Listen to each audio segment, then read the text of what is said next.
In July 2001, in the summer, July, Shala Mateen had called the Stewart police because Mir Siddiqui had been attacked by some unknown white male assailant because Mir Siddiqui's poor English. He wasn't speaking English well, so he got attacked. Mir Siddiqui, however, didn't want to talk to the police about the attack, so no details were on the police report that was found. So it seems like they're being sued, they're suing people, they're having their share of difficulties, he's having his share of difficulties, they're working, they're trying to make, ends meet, it seems like they're a regular family going through regular struggles. Who doesn't have a little bit of issues here and there? Nothing seems catastrophic. In the fall 2001, 14-year-old Omar was going to school in St. Lucie West Centennial High School after he got booted out of Martin County High School, for that fight in math class. So math teachers sometimes can be the most boring and most oppressive people. So when he goes to St. Lucie West Centennial High School, this is where all the violent troublemakers go, right? This is where all the people that couldn't sit down and shut up, who were not good, obedient drones, they were sent here. This is where he got constantly bullied. So he's getting bullied, and then on September 11th, 2001, he's getting bullied because he was fat, because he was chubby, because he was Muslim, so he was dark-skinned, so a bunch of racists. Assholes are, kids are assholes. Kids are dicks. Kids are fucking pricks. Fucking twat waffles. Douche canoes. They can be. But I also think it's a symptom of the oppression and violence that the state school represents. Sit down, shut up, do these damn calculus math problems. I don't care if you're getting beat up at home and being brainwashed with a bunch of shit. Do the fuck as I tell you, and then we'll be okay. Oh, you're disrupting? How dare you disrespect me? I'm the boss, and if you don't, listen to what I say, I might get the cops, or I'll get the security guard, the G4S security guard, to drag your ass out of class, embarrassing you, humiliating you in front of your peers, and then until you listen to me. And you must listen to me, because if you listen to me, then you'll do well in society by being dumb and obedient and listening to everything that anybody ever orders you to do. Okay, so on September 11th, 2001, he's going to laugh at 9/11. So while he was watching 9/11 attacks on TV in school, Omar had laughed about it. And then later on, they were getting pissed off, right? A bunch of, little thugs, little punks. That's what somebody said. He was a punk since the 3rd grade. Really? You're 8 years old. You could be a punk when you're 8 years old because he's putting his hands in his mouth? What a punk. Hey, punk, stop putting your hands in your mouth, punk.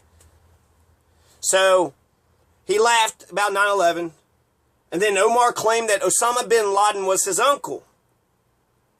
He also said he was related to those brothers in the Boston bombing, and that he supported ISIS and Hezbollah. Basically anybody that just hated America, even if they're fighting each other. Hezbollah and ISIS are fighting each other, or Al-Qaeda. I don't know how all of them actually work, but I don't know. Could that be true? Could Osama bin Laden have been Omar's uncle? It sounds to me that he's trying to get respect. People are picking on him. So he's like, oh yeah, well, fuck you. Osama bin Laden's my uncle. But I could see it both ways. I don't know.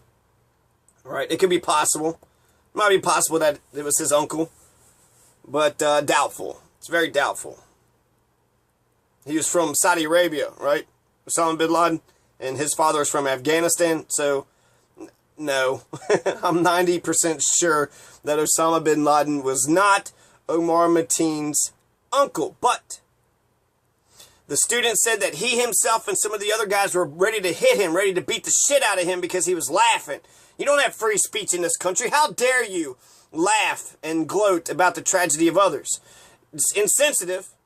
Sort of like saying, hey, talk about gun violence. Like, it's insensitive that Donald Trump says insensitive things.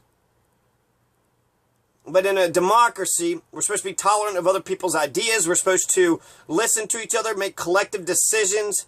So when we're making collective decisions, I believe this, and then I state why I believe these things, and then you either agree or disagree, and then you say why you agree or disagree, and then you state your reasons, and then we're all better off for it, and then we make a decision collectively to go towards it. There's no democracy in the public schools. There's really not even much democracy in our political establishments. at all. The superdelegates, I mean, look at the presidency. Out of all the Western nations, there's a poll that said that our democracy was the worst. And elections are when you have, when you give away your power. So that's only like a flash of democracy. When you give away your power, they're the bosses, you're back to being slaves. They pass all the rules, and you just have to be a spectator. In true blue democracy, you're an active participant. The power actually rests in the people. So they don't do that. I mean, public classrooms, like he's doing all these things. I'm not forgiving him for anything that he's doing, but I see where he's coming from. I was obedient. In fact, people called me the most obedient person you'd ever see. And because I was obedient, because I did what the teachers wanted, I incurred the wrath and judgment of my peers. And sometimes I would say, you know, I don't know, a joke here or there in order to try to get them on my side, but also listen to what I was told. So it was a weird, you know, dynamic. I'm doing as I'm told, thinking that that's what, you know, I'm supposed to be doing, but they didn't give a damn about whether I had good relationships with my friends, long-lasting relationships. They didn't care about my reputation. They didn't care about what happened to me after I got out of their class, what happened with my future life. That's psychopathic. I mean, I don't see how that actually helps anybody, especially if you come from a home, an oppressive, violent, religious, brainwashing home. Who's going to save, you know, the Omar Matins of the world? All right, so he laughs about this 9/11. The student said that he and himself and some other guys are going to beat the shit out of Omar for laughing about 9/11 and then saying that Osama bin Laden was his uncle. So the teacher sees that Omar is in danger, and so the teacher pulls Omar, grabs Omar, pushes him out of class, and then sends him out to the dean's office. Omar's father comes to the school, and one classmate remembers watching through a school window as Mir Siddiqui approached his son and then slapped his face. Which, personally, I had read that the Prophet Muhammad, the pedophile's teaching was to never hit somebody in the face. That's like the most disrespectful thing that you could do in Islamic culture. Like, when you punish your kids, you can hit them on the hands or on the thighs, on the arms, but never the face. So for him to get smacked in the face, that was pretty, you know, it must have been he was really embarrassed, right? It just happened. It reminds me of actually like Malcolm X saying that the chickens came home to roost. So the chickens came home to roost after JFK was assassinated. That was really insensitive, and that's when that's when Muhammad, not the Prophet Muhammad, but Elijah Muhammad, had disowned him or had chastised Malcolm X. It was like, they loved JFK. You shouldn't have said the chickens come home to roost when that had happened. So, but insensitive statements, that's free speech, right? Aren't we Americans? We believe in free speech, so therefore we believe that you're allowed to say stupid, insensitive things, racist, dumb, idiotic, dumb. You could say whatever stupid thing that you want to say. Because if you don't believe in free speech for ideas you disagree with, then you don't believe in free speech. So, Omar is suspended from school for 2 days. He laughed about 9/11. The kids were going to beat him up for that. He gets suspended for being happy about the 9/11 attacks, for laughing.